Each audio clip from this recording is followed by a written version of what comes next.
Hello, I'm just Floor Switchcraft at nagkatotoo na naman yung babala ko at hula ko or nabasa ko about sa influenza. So yes, let alone na sinabi ko ang 2026 ay a monster year and it's a doomsday and it's happening. Guys, nagbabala ako sa inyo nung September pa lang, ayan yung mga proofs. And then, about sa HIV, hindi pa tapos yan. Yung influenza na yan na nag-evolve, tama yung hula ko dyan. Tapos yung HIV na mas dodoble ngayong 2026, yes, of course. Nangyayari din yan. And then, to yung mga confirmation na nangyayari nga, yung mga sinabi ko na, ayan, may kaso na ng super flu sa Metro Manila, infectious disease expert says. So, yun. Napakadami ko nang babala sa inyo.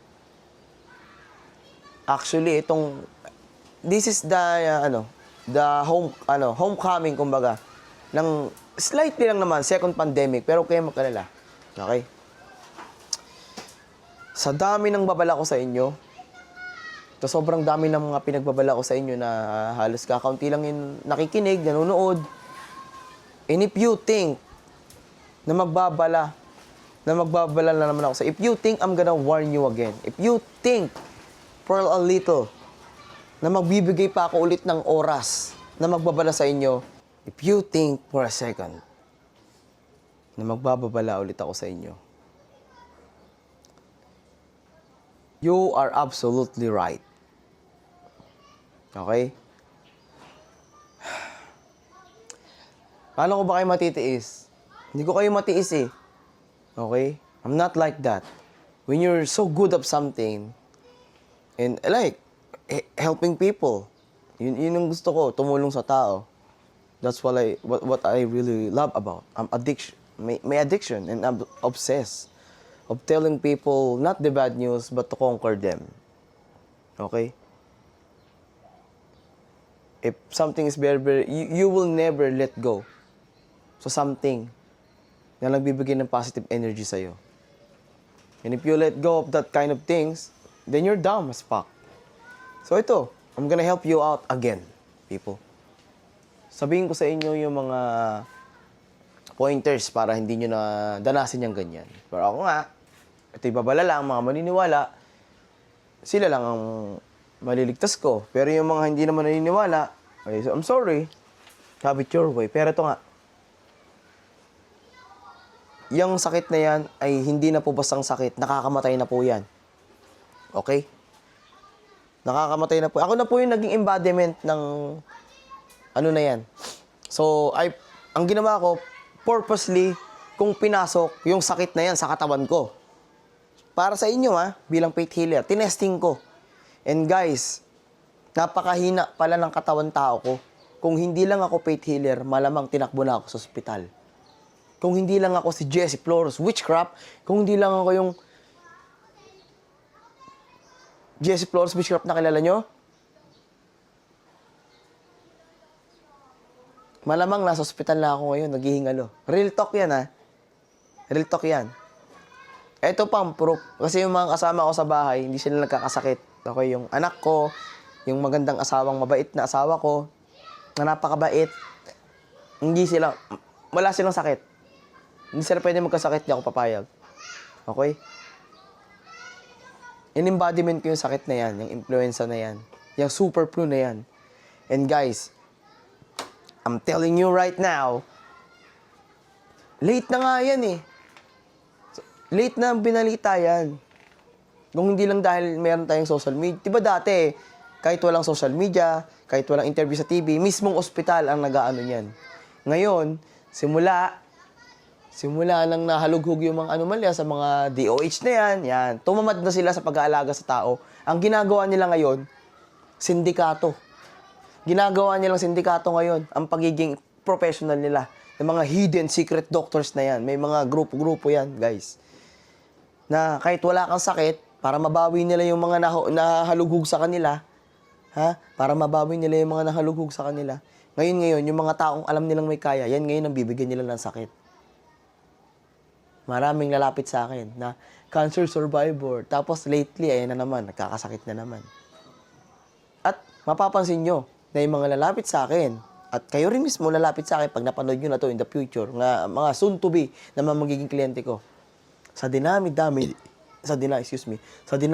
ng doktor na pinupuntahan ninyo, ay hindi kayo nagaling. O sabihin natin, faith healer ka, may mga sakit na hindi kayang gamutin ng doktor. That's bullshit. Straight face, sasabihin ko sa inyo. Yung hindi lahat ng doktor, pero may mga doktor na sadya kang binibigyan ng sakit para kumita sila. That's the truth. Isa yan sa halimaw na taon ng 2026 na mga sinabi ko sa inyo. Side, different topic niyan. Sinunod ko lang ngayon. But, meron pa po. Ito nga sabi ko sa inyo. Yung HIV na yan, hindi yan nagtatapos ng 2020. Siyempre, ano ka ba, Jesse Plus Witchcraft? May HIV naman talaga eh. Yes, I know. Pero dodoble. At huwag nyo isisi sa mga kabataan yan. Dahil merong nagpo-purpose po na magkalat niyan. Yung mga nakita ko itong mga nakikita ko to na babala ko sa inyo, guys, just trust me on this one. Trust me on this one, guys. Something or someone is behind with all of this. And I am the only one who can save you. Hindi nyo naman na kailangan malaman kung sino. Baka sabihin, hinira lang yan, ganyan-ganyan. Diba? Sino ba naman ang tarantado or kriminal na aamin sa kanyang sarili? Sino bang masamang tao nga aamin sa kanyang krimeng ginawa?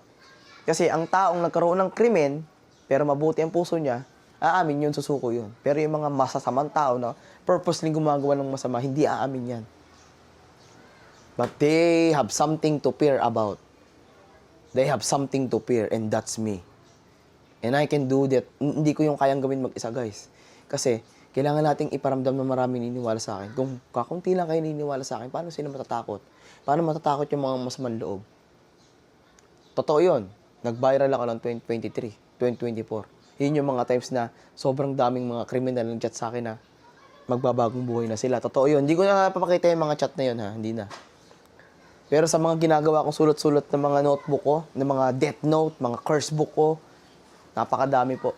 Kaya itinigil ko muna yung pagsusulat nun. Kasi nag-white faith healer ako, tsaka naawa ako sa mga kriminal na gusto pong magbago. Pero babalik na yung Jesse Flores Witchcraft na yun. Yun na yung babalik ngayon. No mercy! Enough is enough.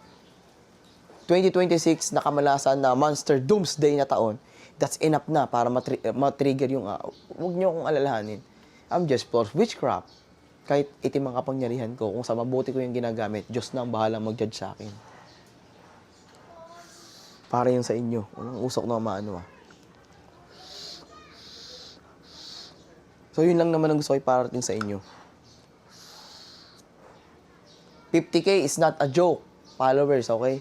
Pero kung meron yung marami-rami pa tayo, guys, siyempre may mga tao rin na, siyempre, yung mga babala ko sa mga influencer na yan, sasabihin nila, yung medalyon yan, medyo mahirap makuha kasi ang medalyon ni Jesse Flores Witchcraft medyo pricey. Doon tayo sa ibang faith healer lalapit. Ngayon, yung mga faith healer na lalapitan niyo, sigurado ninyo na hindi kayo iskamin. Siguraduhin niyo rin kasi marami rin magte-take advantage ng mga peke sa akin, babala. Maraming mga peke ang magte-take advantage nito. Ganun na po kasama ang mundo ngayon. Pera-pera na lang. Ako, wala ako sa ganyan. Ang presyo ng medalyon ko, para lang yan sa mga gustong umangat at gusto magbago ang buhay. Kaya ng lahat. Okay? Standard price. Kayang i-avail ng mga milyonaryo at kayang i-avail ng mga nahihirapan sa buhay. Ikahos. So, standard lang yon. Hindi ako mag-charge ng milyon sa mayayaman. Hindi ako mag-charge ng pulubing price para sa mahihirap. Hindi po.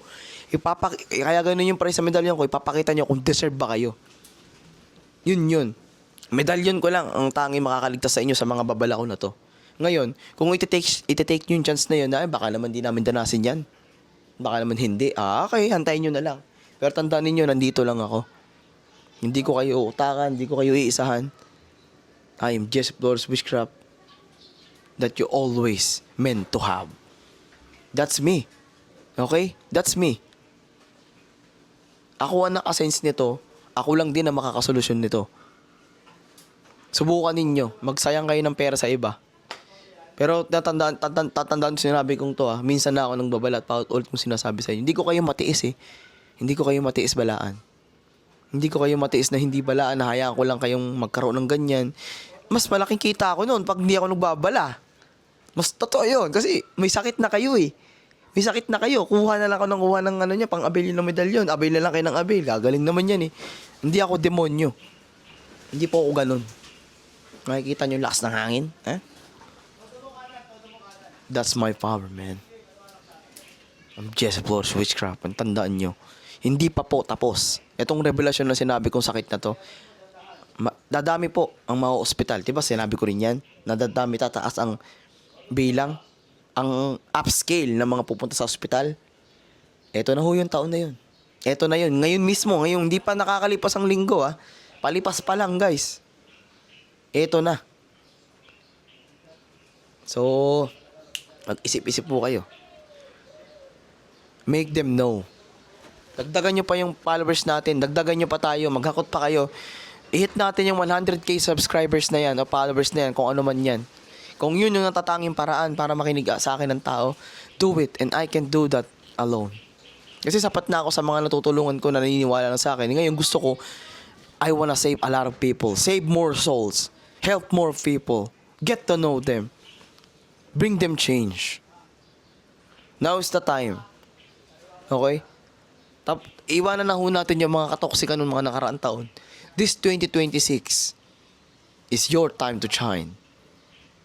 At kayo lang po ang makakapagpatunay at ako ang makakapagpatunay na kaya nyo pang umangat.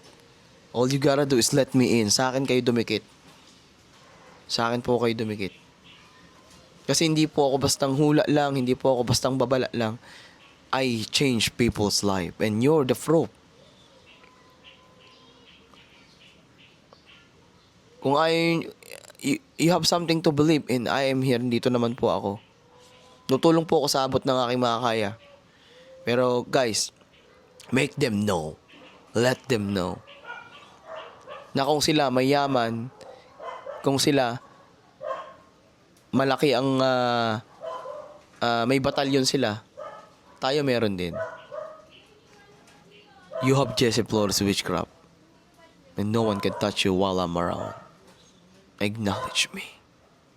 Ilan po. And thanks God. Thank you God.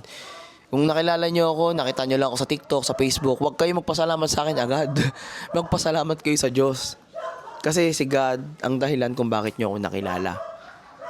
Si God po ang naglagay sa sitwasyon na to sa akin. Kung tingin ninyo ako yung binigay ni God sa mga dasal ninyo, salamat po. Hindi ko itatry ang best ko at tulungan kayo. Ibibigay ko yung best ko. I will not try my best. I will do my best to warn, help, and save you all. Happy Sundays. Ride safe sa mga kamoto vlogger ko dyan. Thank you sa inyo lahat. I'm just Paul Speechcraft. Baby.